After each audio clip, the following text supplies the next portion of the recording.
집합건물 해결사 멘토 전원진입니다. 여러분들 반갑습니다.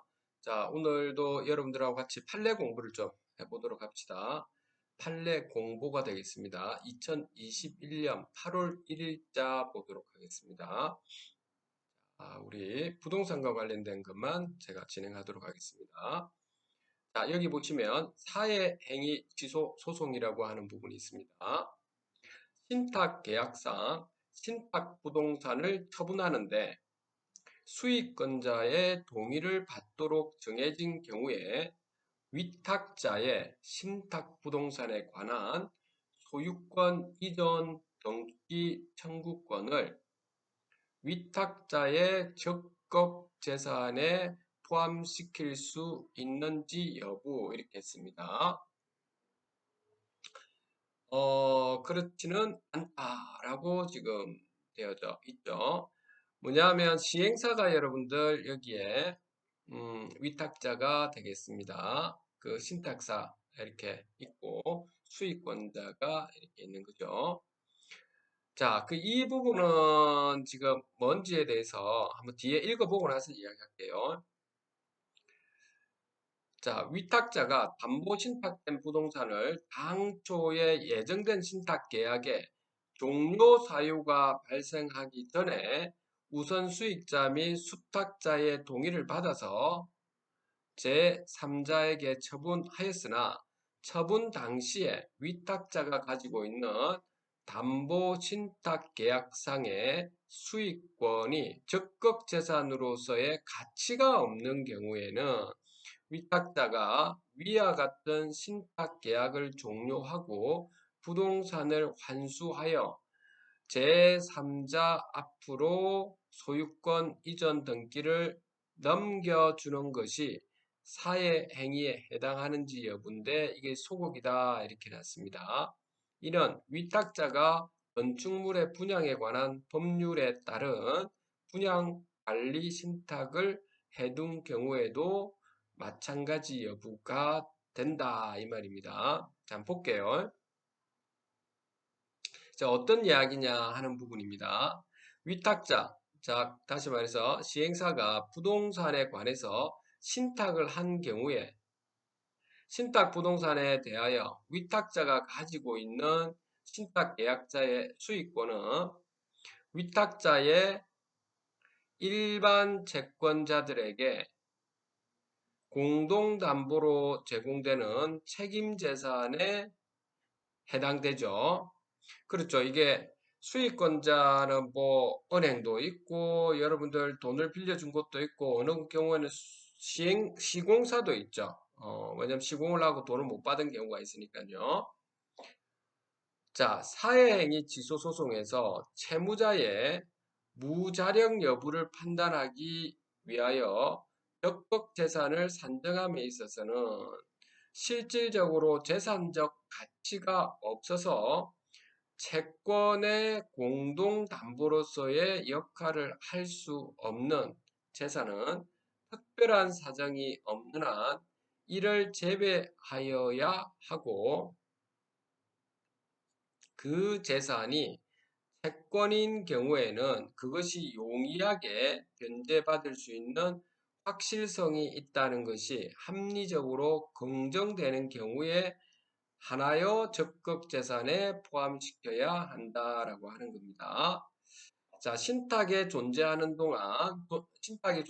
동안 위탁자가 언제든지 신탁 계약을 종료시키고 신탁 계약에서 정한 절차에 따라서 위탁자 앞으로 소유권 이전 등기를 마칠 수 있는 것이 합리적으로 긍정되는 경우에는 위탁자의 신탁 부동산에 관한 소유권 이전 등기 청구권이 위탁자의 일반 채권자에게 공동담보로 제공되는 책임재산에 해당된다고 볼 여지가 있다. 그러나 신탁계약상에 신탁부동산을 처분하는데 수익권자의 동의를 받도록 정해진 경우에는 그 처분에 관해서 수익권자의 동의를 받거나 받을 수 있는 등의 특별한 사정이 없는 한 위탁자가 신탁을 종료시키고 위탁자 앞으로 신탁 부동산에 관한 소유권 이전 등기를 마치는 것은 허용되지 않는다. 그렇겠죠? 자, 이러한 경우에는 위탁자의 신탁 부동산에 관한 소유권 이전 등기 청구권은 실질적으로 재산적 가치가 없어서 채권의 공동담보로서의 역할을 할 수 없으므로 그 소유권 이전 등기 청구권을 위탁자의 적극 재산에 포함시킬 수가 없다. 자, 그러니까 자, 제가 읽어드리고 요약해서 말씀드리자면 시행사가 이제 신탁자한테 그 분양되어 있는 물건을 갖다가 어, 이제 맡기는 거죠. 그렇죠? 그러면은 그 맡기고 돈을 이렇게 당기는 거지 않습니까? 그럼 수익자는 별도로 있겠죠. 은행이라든지 여러 곳에서 신탁원부를 보면 구체적으로 나와 있지 않습니까? 이렇게 수익권이 확실히 정해져 있는 경우에는 있죠. 그거에 대해서는 적극적 재산에 포함시키지 않는다라고 하는 겁니다. 따라서 나중에 여러분들이 시행사한테 누군가가 돈을 갖다가 빌려줬는데 그 빌려줬을 때 신탁과 관련된 재산들에 대해서는 있죠. 거기에 대해서는 여러분들의 사회행위 취소소송을 하기에는 좀 불가능하다 이 말을 이야기하고 있는 겁니다.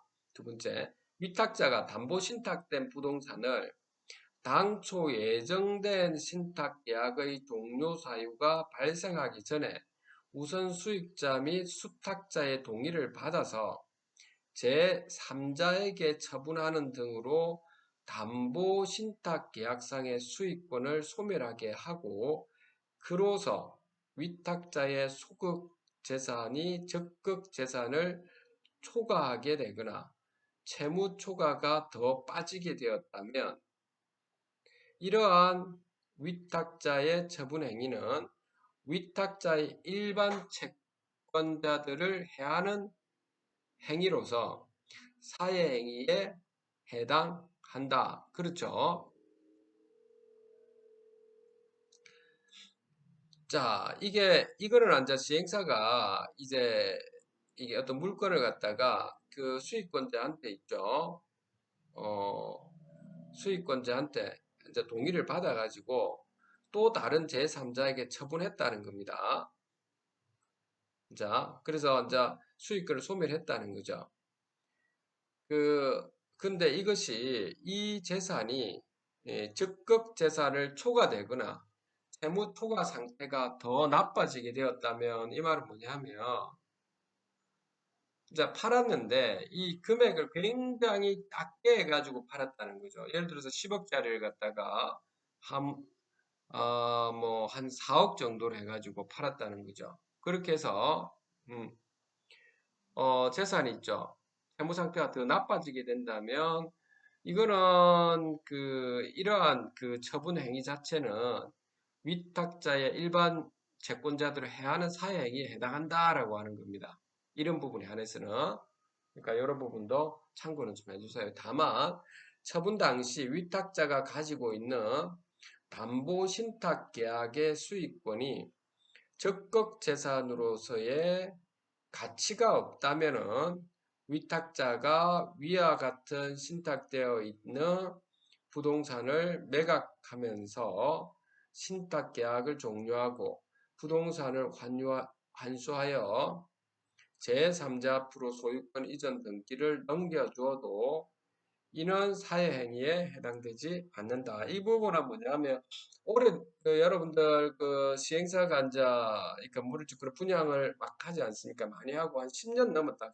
10년 정도 되는데 그런 경우가 많죠. 여러분들 집합 건물에. 그래서 여러분들 분양 당시에는 5억 하던 것이 한 1,000만 원 정도 이렇게 확 떨어져 가지고 이게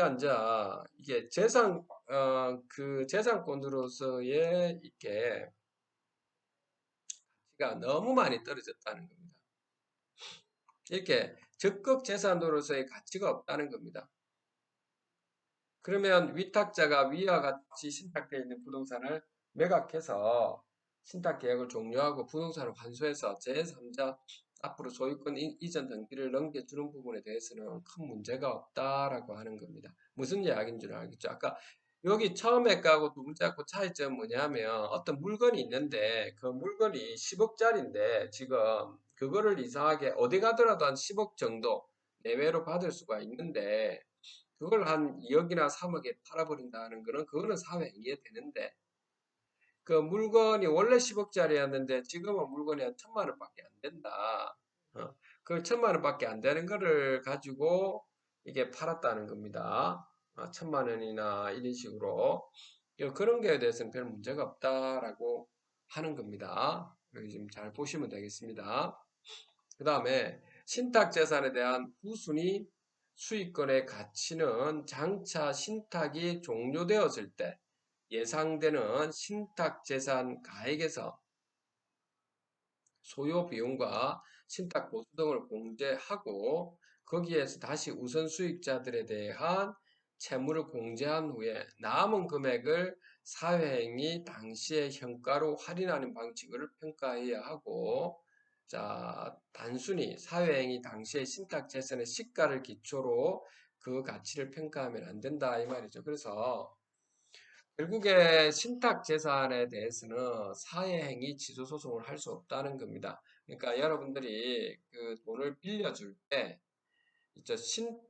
빌려줄 때 여러분들이 그 채무자한테, 여러분들 채권자잖아요. 돈을 예를 들어서 채무자한테 빌려주는데 그 채무자가 부동산이 많이 있고 이러니까 별 문제 없다고 한다 하더라도 그 부동산이 신탁에 지금 넘어가 있는 상황이라면 여러분들이 나중에 그 돈 빌려준 것도 받지 못할 수가 있다 이런 겁니다. 그래서 그걸 좀 잘 따져보시고 하셔야 된다. 이 말을 제가 여기서 말씀드리는 겁니다. 그러니까 사회행위 취소소송을 한다고 해서 무조건 되는 건 아니다. 이 말인 겁니다. 여러분들. 아셨죠? 그런 부분을 잘 보셔야 됩니다. 또 어떤 경우에는 관리비 관련된 가지고도 시행사가 이렇게 관리비를 못 내니 그 관리비 못 내고 있으니 그 부분에 대해서 그 호실들을 있죠. 그 관리사무소 쪽으로 예를 들어서 임대차 계약을 할 수 있도록 하고 관리비를 그래서 받는 거에 대해서 그거는 사회행위에 해당되지 않는다는 겁니다. 이런 형태와 똑같습니다. 그래서 사회행위 취소소송을 그럴 때는 하면 안 되는 겁니다. 자, 요거 넘어가고요. 요거는 자,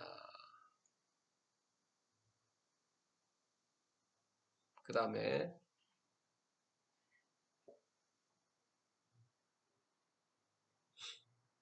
자, 요것도 여러분들이 그 좀 알아두면 좋겠습니다. 소장에서 청구의 대상으로 삼는 채권 중에서 일부만을 청구하면서 소송의 진행 경과에 따라서 당차 청구 금액을 확장할 뜻을 표시하였으나 그 후에 채권의 특정 부분을 청구하여 청구 범위에서 명시적으로 제외한 경우에 그 부분에 대해서 재판상 청구로 인한 수요 중단의 효력이 발생하는지 여부 이렇게 해놨죠. 그거는 그렇지가 않다라고 해놨죠. 그래서 여기 한번 보겠습니다. 하나의 채권 중에서 일부에 관하여만 판결을 구한다는 취지를 명백히 하여 소송을 제기한 경우에는 소제기에 의한 소멸수요 중단의 효력이 그 일부에 관해서만 발생하고 나머지 부분에서는 발생하지 않겠죠. 다만 소장에서 청구의 대상으로 삼은 채권 중에서 일부만을 청구하면서 소송의 진행 경과에 따라 장차 청구 금액을 확장할 뜻을 표시하고 해당 소송이 진행될 때까지 실제로 청구 금액을 확장한 경우에는 소제기 당시부터 채권 전부에 관하여 재판상 청구로 인한 시효 중단의 효력이 발생하나 소장에서 청구의 대상으로 삼는 채권 중에서 일부만을 청구하면서 소송의 진행 경과에 따라 장차 청구 금액을 확장할 뜻을 표시하였더라도 그 후에 채권의 특정 부분을 청구 범위에서 명시적으로 제외했다면 그 부분에 대해서는 애초부터 소위 제기가 없었던 건과 마찬가지로 재판상 청구로 인한 시효 중단의 효력이 발생하지 않는다. 그러니까 여러분들이 이 부분이 어떤 부분이냐, 이제 제가 다시 말씀드리면 여러분들이 예를 들어서 손해배상 청구 소송을 한다고 합시다. 할 때 여러 가지가 있어요. 그죠? 여러 가지. 그래서 예를 들어서 뭐 어떤 그 업무를 그 영업을 못하게 해서 그 손해배상 청구 있을 거 아닙니까? 여러분들. 그것이 한 예를 들어서 2억 정도 되고 그리고 그 물건 자체 거기에 있는 일을 못함으로 해서 정신적인 피해가 예를 들어서 1억 정도 되고 뭐 그런 부분이 있겠죠. 그러면 먼저 여러분들 영업을 못 해가지고 2억 정도 되는 부분은 만 청구를 하고 정신적인 손해라고 하는 그 부분에 대해서는 1억 정도를 청구를 나중에 하겠다고 하지 않았다고 하겠습니다. 그러면 그것조차도 일반적인 채권 같은 경우는 10년이라는 게 소멸시효가 있지 않습니까? 그렇죠? 그러니까는 웬만하면 있죠. 여러분들 손해배상 청구 소송할 때는 웬만한 것은 다 넣으시라는 겁니다. 그냥 뭐 소송할 거, 그 아까처럼 이렇게 업무 방해, 영업에 방해된 그것만 소송을 한다든지, 그리고 뭐, 거기서 이제 또 근로자들이 있을 거 아닙니까? 근로자들에 대한 일을 못하니까 일수 있을 거 아닙니까? 일수입들 하루하루 단위에 앉아 그것만 한다든지 이렇게 해서는 안 된다는 거예요. 할 때는 한꺼번에 같이 하시라는 겁니다. 그래야 여러분들 소멸시효 중단도 된다는 겁니다. 이 시점부터 아셨죠? 그 중요한 사항입니다. 어, 넘어가도록 하겠습니다.